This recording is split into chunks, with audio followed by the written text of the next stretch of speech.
Over the final 2 weeks of the season, the New York Mets have a chance to get revenge on the Marlins that goes back 15 years.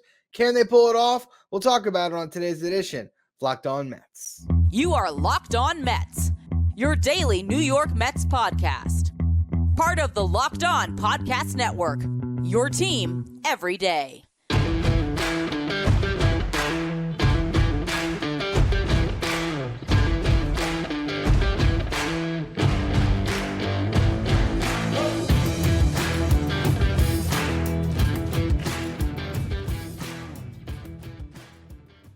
Hello to all you amazing Mets fans. You're watching Locked On Mets, part of the Locked On Podcast Network, your team every day.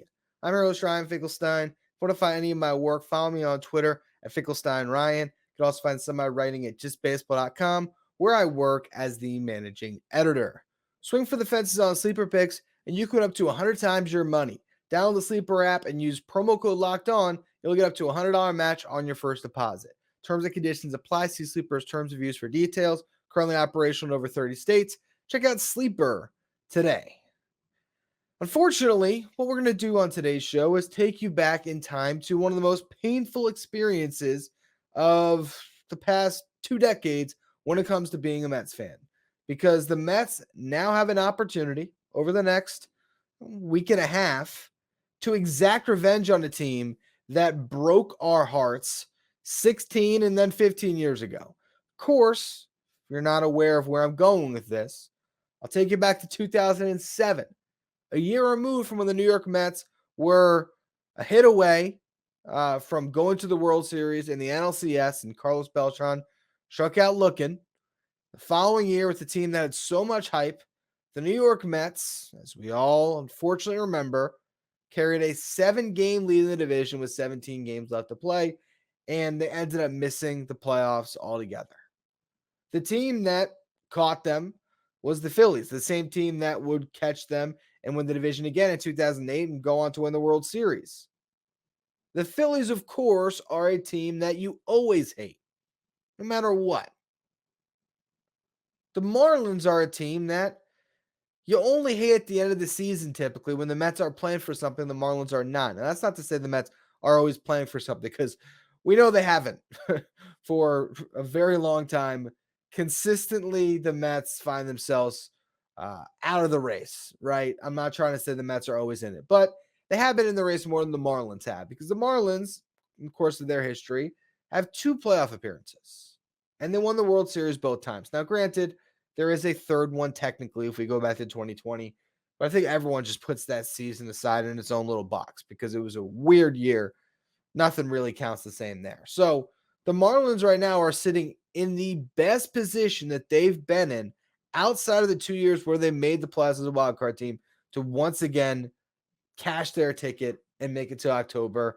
And they're feeling like a team of destiny when you see what they did this weekend, absolutely destroying the mighty Atlanta Braves. They outscored them this weekend 36-13. Okay? The last game they won 16-2. Just an absolute blood. Now the Braves, they already know that they've won this division. So how much were they playing this weekend? Who knows? But the bottom line is the Marlins have a lot to play for. They're sitting right now in the third wild card spot. It is a very, very tight race. Okay, you have the Cubs and the Marlins tied for that third spot. You have the Diamondbacks, who are a half a game up of them. And then the Phillies are sitting pretty comfortably atop the wild card race, 3.5 games up. But the Marlins are in this tenuous position because not only are they right there with the D-backs and the Cubs, the Reds are half a game back, and the Giants are 2 games back. So anything can happen in these final 2 weeks of the season for them. The Mets, their tragic number is 5. They're obviously not making the playoffs, but they have something to play for. They can go out and play spoiler against their division rivals. All the games left this season are played against the Marlins and the Phillies. 3 games in Miami, 4 games in Philly. Then they come back home for their last home state of the season, or they'll play a 3-game set starting on Tuesday against the Marlins, and then they'll close it out against the Phillies. That last series most likely won't matter. There's every chance the Phillies will clinch a playoff berth prior to the final series of the season. They might be playing for seeding, but the Mets are not really in a position where they're going to be able to spoil much for the Phillies. The Marlins, they can absolutely knock them out of the playoffs. And this again brings me back to 16 years ago, 15 years ago. I was 12 years old in 2007. And the Mets, actually that year, they went 11-7 against the Marlins. But you don't remember that because it was the last series of the season where they played the Marlins, and they lost that series, which completed the meltdown of a September the Mets had. And the funny thing is, they started September winning 9 of their first 11 games. But then they get swept by the Phillies. And that was really what set the stage for the collapse, because that's what put the Phillies within range. And then over a following stretch, or actually that was part of a stretch, that first sweep, where they lost 12 of those final 17 games. Funny thing is, of the 5 games they won in that stretch, 4 of them came against the Marlins, because they won a 4-game series against the Marlins, and they won one of the games in that final series. But the Marlins still took 2 or 3, and that was the difference. All right. So then you go to the following year, and while it wasn't as big of a collapse, the Mets did have a lead in the division going into September. And by month's end, they were a game back of the Phillies when they had that final series against the Marlins. There was one game the Mets won in that series when Johan Santana had a complete game shutout. It was a masterful performance. And then we all know what happened. Marlins won the final game. And Tom Glavine gave up 7 runs, didn't get out of the first inning. So, yeah, brutal finishes those 2 years. And you look back, and in 2007, they win one more game against the Marlins. They get to play game 163 for the division against the Phillies. 2008, if they win one more game against the Marlins, they would have had a 1-game playoff against the Brewers for the wild card. But in both of those instances, the Marlins played spoiler, and now the Mets have a chance to return the favor. And you're looking at this upcoming series, and while this is a Marlins team that is red hot, sweeping the Braves, they also, after having lost the previous series to the Brewers, the 2 series before that, they beat the Dodgers and the Phillies. So over the last 4 series, they beat the Dodgers, they beat the Phillies, they lost to the Brewers, then they swept the Braves. So they're playing great baseball. But sometimes when a team is playing great baseball, they're due for a swing back in the other direction. You look at the starters for this series: Jose Butto versus Edward Cabrera. Edward Cabrera has a 4.67 ERA this season. Jose Butto has shocked us every time he's taken the ball. Could the Mets steal game 1? And if they do, guess who's starting game 3? Kodai Senga. The Marlins have not even announced the starter for that game. Game 2 is going to be Joe Lucchesi versus Braxton Garrett. Pair of left-handed starters going at it. Garrett has a 3.67 ERA this season on a much larger sample size than the one Joe Lucchesi has worked with. But if Wednesday night is a rubber match game, it's going to be a lot of fun with Kodai Senga on the mound. And then you still have the series next week. So this is an opportunity where you can tune in to watch the Mets baseball games that mean something against the division rival that you just don't want to see in the playoffs. If you can knock them out, why not? Get a little bit of revenge. One little note: the Mets are 5-2 against the Marlins this year. So they really could be the main thing that keeps the Marlins out of the playoffs. And there is still a petty 6th grader inside of me that remembers the pain, the heartache from all those years ago. And mind you, I was born and raised in South Florida. I still live down here now. So 6th and 7th grade, there was plenty of Marlins fans in my life that let me hear it.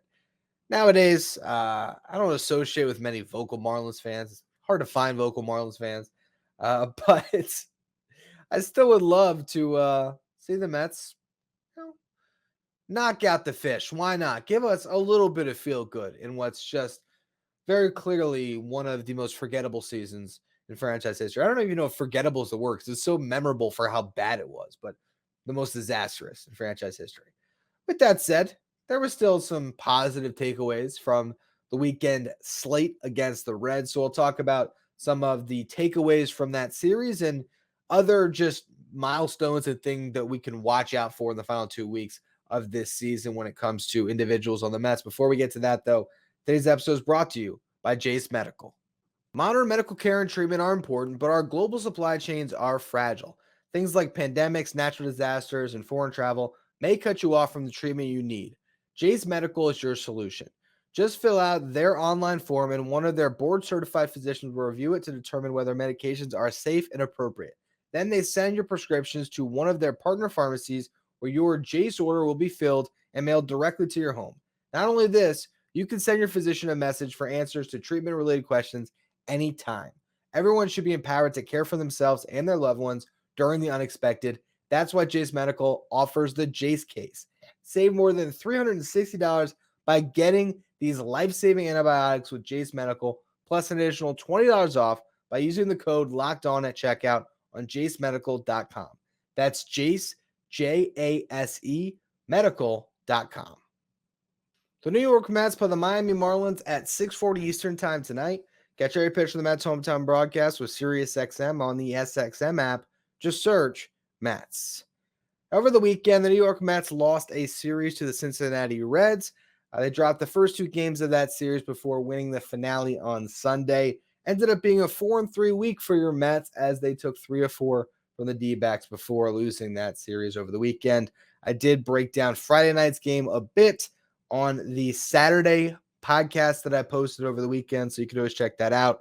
On Saturday night, Tyler McGill got the loss, but pitched relatively well. He allowed 3 runs. 2 of them were earned on 9 hits and 2 walks, a very McGill start. But, went 5 2/3 and solid. He's just been solid lately. I don't think that this really changes my viewpoint of him as a pitcher. I still think he's a guy you bring into next season as a good depth arm on your 40 who can get spot starts and can plug a hole in your rotation when someone goes down for a couple weeks. But if he is in that rotation for a large portion of the season, the Mets probably aren't going too far. That's just where I'm at with him. But we'll see. You never know. Maybe he comes to the next season and looks much improved. Ryan Mauricio and Francisco Alvarez each had multi-hit games on Saturday, and they each drove in the 2 runs the Mets scored, but the offense didn't do nearly enough. Sunday they did, though. They were able to put up a bunch of runs. In the 3rd inning, Tim LaCastro and Brandon Nimmo led things off with a pair of hits. LaCastro scored in a wild pitch when Francisco Lindor was up. Lindor drew a walk, and then Francisco Alvarez drove in both Nimmo and Lindor with a double. Mark Vientos drove in Lindor in the 5th inning with an RBI single. He went 3 for 4 on the day with all 3 hits carrying an exit velocity over 100 miles per hour. He doesn't qualify for anything yet, hasn't had enough at-bats, but if you look at rankings at Baseball Savant, it's clear that he would be among the top hitters in hard hit percentage and average exit velocity. Doesn't matter when your stats are still as low and bad as they are for Vientos on the season, but that is the one thing that you look at with him that makes you feel a little optimistic, is at least when he puts bat on ball, he's hitting it really hard. Hard hit percentage, 52.2% of the time. The average exit velocity, 93.3 miles per hour. And he does rank among the top 5% of the league in max exit velocity, because that's not a stat that you need to qualify for. It's just that max exit velo you hit, where does that rank? It is in the top 5% of batters in the league. Now, the Mets, they ended up having a big 7th inning where they scored 4. Daniel Vogelbach with a bases-clearing double. Ryan Mauricio also had an RBI single in that inning. The story of the day, though, was Jose Quintana. He pitched another gem. He continues to prove just how solid he is and how much of a loss he was the first half of the season. He gave up 2 runs on 8 hits and a walk, only struck out 2, but it was just a typical Quintana start, attacking the zone, pitching to contact, working around the hits that he gave up, limiting the extra base hits. It's mostly singles. Did give up a home run in this game, but as they show pretty much every start that Quintana has, his home run per 9 allowed since the start of last season is among the best in all of baseball. He's looking like a real consistent, known commodity as we head into next year, which the Mets don't have a lot of in that starting rotation. To see him continue to pitch well has been really nice, and I look forward to his last couple starts of the season. Other than that, though, there wasn't really much to discuss from this series against the Reds. The Mets could have won all of those games, but doesn't really matter much. Now at least you get into these matchups against their division rivals where you hope that the Mets have even more to play for and make it fun for the last 2 weeks of baseball, because as much as this has been a frustrating season to watch for all you diehards out there, when the calendar turns to October and the games stop and the playoffs begin and you can't tune into Mets baseball every night, even as bad as it's been for, I think, all of us sickos out there who bleed blue and orange, it's still going to suck not to have Mets baseball for a while. So take it in while you can. And I think there is reason to believe the Mets can play spoilers over these last 2 weeks, because their lineup is pretty good now. I mean, Brandon Nimmo, Pete Alonso, Francisco Lindor, Jeff McNeil, DJ Stewart. It's quality veteran hitters that are putting up good at bats most games. And then you have Ryan Mauricio and Francisco Alvarez, who have been coming alive lately. And even Mark Vientos has started to swing a bit of a hot bat. So you look up and down that lineup, there's a lot of hitters that can do stuff. And even Daniel Vogelback, when he gets in there, he's been a lot better since the deadline. Brett Beatty's been banged up, so he's been out of the lineup. But it honestly hasn't been a bad thing because he wasn't hitting well when in the lineup. A couple other things. We could see Starling Marte come back. Louis Guillorme could come back. I don't know how that really has any bearings down the stretch, but just things to note. Jeff McNeil also started the game in center field on Sunday, which is just a fun little thing for him, who, he's now played every position but pitcher and catcher in his big league career. And who knows, maybe the Mets in a lost season decide to throw him behind the plate at some point in these final stretch of games. Don't imagine they would do that until the last series, but maybe game 162, you let him catch an inning. And why not have him pitch the following inning and just wrap it all up? Have him join, I think it's a list of 65 players in MLB history who have ever played all 9. So Jeff McNeil could accomplish that. Last little thing here. Milestones and reasons for optimism for why the Mets could play spoiler. For one, in their last 31 games played, dating back to August 14th, the Mets are 16-15, one game over 500. Is that great? Absolutely not, but it's better than playing 12 games under, which they did the entire season prior to that. They also, in their last 9 series, or actually their last 10 series, they have 1 split, and then they're 4-5 in the other 9 series. So they've been a 500 baseball team. 500 baseball team can win some series here. And even just, taking whatever it is, let's just say it's 3 games against the Marlins down the stretch in these final 6, that might mean the difference in the Marlins making the playoffs. They're looking at their schedule and saying, we need to beat up this New York Mets team. So we'll see what happens. Other things to watch in these final 2 weeks outside of playing spoiler: 2 more starts for each of the guys in this rotation right now. The Mets are rolling with the 6-man rotation. So that's Kodai Senga, Jose Quintana, Jose Budo, David Peterson, Tyler McGill, Joey Lucchesi, not in that particular order, but those are the 6 guys that all get those turns down the stretch. And all of them have some bearing on the rotation next year. Budo, I believe, would get 3 starts because he's starting the first game of this upcoming series, which is good. Good to see what you have there. The milestones left: Pete Alonso, 5 home runs away from 50. Tough to hit 5 home runs in 2 weeks, but if your name's Pete Alonso, it certainly can happen. Francisco Lindor, 4 home runs away, 4 stolen bases away for joining the 30-30 club. Not necessarily likely at this point, but hey, he gets a home run and a stolen base in each series, he's there. So you can't count him out on that. Francisco Alvarez, Brandon Nimmo, each 2 home runs away from 25. And before the season, I did a podcast, 10 bold predictions for the Mets this year. I beg you not to watch it or listen to it because, man, those are some brutal predictions at this point. But with that said, one of the predictions is still very much in play. I predicted that the Mets rookies would hit 40 home runs this year. That was Beatty, Alvarez, and Vientos. I did not include Ronnie Mauricio in that, although if I did, I believe I'd be 1 closer. So if you want to include him, that'd be 36 on the season, 23 from Alvarez. He's carried the team in that regard. 7 from Beatty, 5 from Vientos. There's 35. Can those 3 combine for 5 more? We throw in Mauricio, you get a little bit closer. We'll see if the Mets rookies can hit 40 on the year. But other than that, hey, 4 more series to watch, and then we put 2023 to a fitting end, which is going to be a season we won't forget anytime soon, but we all hope to. Anyway, Binghamton will be in the playoffs. I want to preview what that will look like for the AA affiliate of the New York Mets. We'll get to that in a minute. Before we do, today's episode is brought to you by Sleeper. The MLB playoffs are around the corner, which means the clock is ticking on your chance to receive 100 times your cash on daily fantasy baseball. Baseball's never been more exciting than right now, with guys like Ronald Acuna Jr. and Mookie Betts and Freddie Freeman on this MVP race. And you got your Mets, Pete Alonso, Francisco Lindor.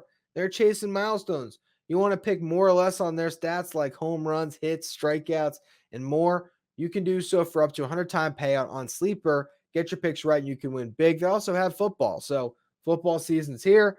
You can go play Sleeper for that. Same thing applies. More or less on stats for your stars. It's daily fantasy baseball, daily fantasy football with built-in group chat functionality where you can see and copy your group's picks with a tap of a button so you can play with friends and all try to win together.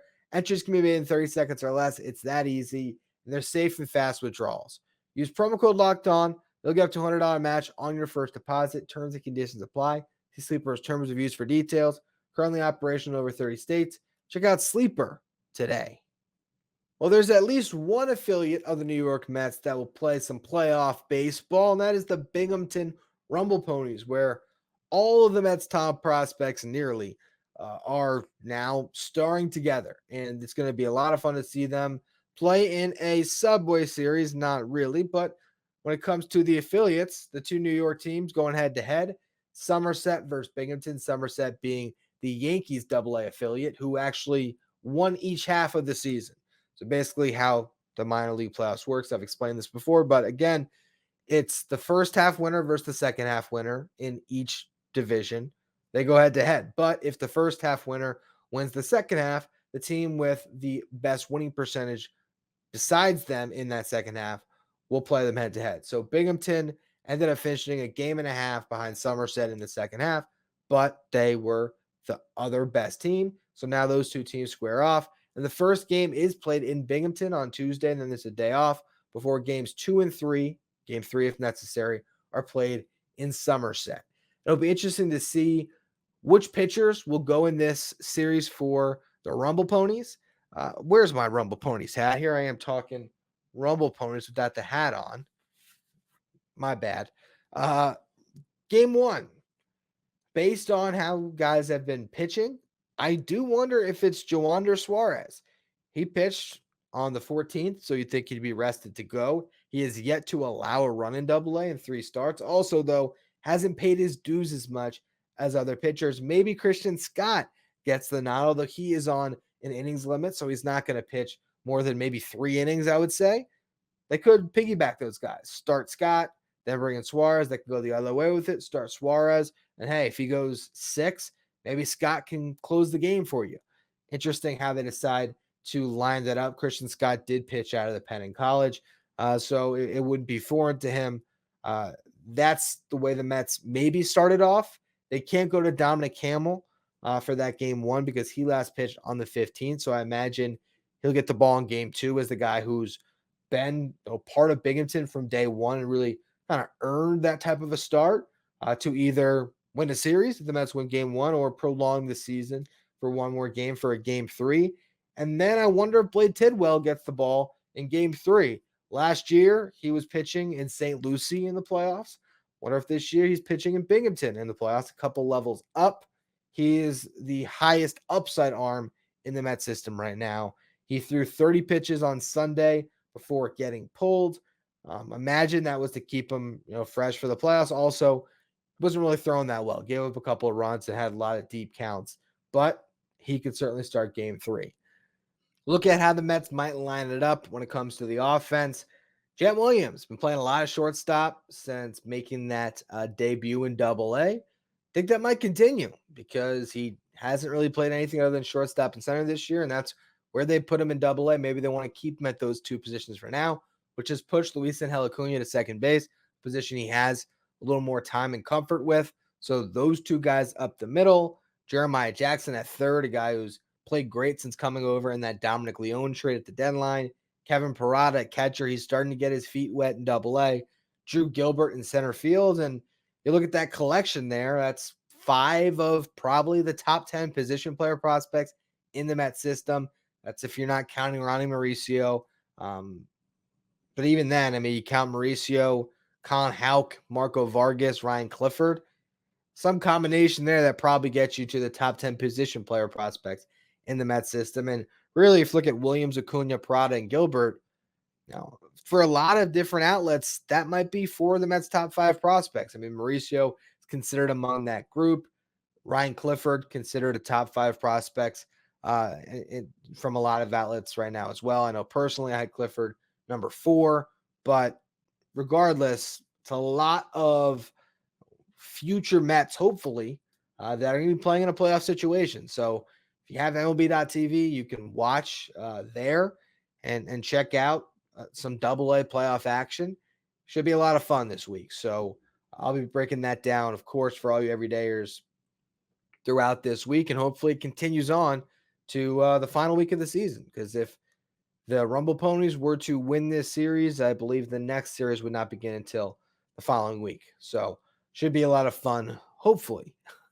Hopefully it's not just a short series and Somerset moves on and AA baseball ends a little prematurely. Regardless, that's going to be all for today's edition. Locked On Mets. As always, thank you for listening. Make sure you follow, rate, and review wherever you get your podcast. Follow me on Twitter, Finkelstein Ryan. Follow the show at Locked On Mets. Thank you for making Locked On Mets your first listen every day. If you want to catch every pitch of the Mets hometown broadcast this week in Miami, you can do so with SiriusXM on the SXM app. Just search Mets.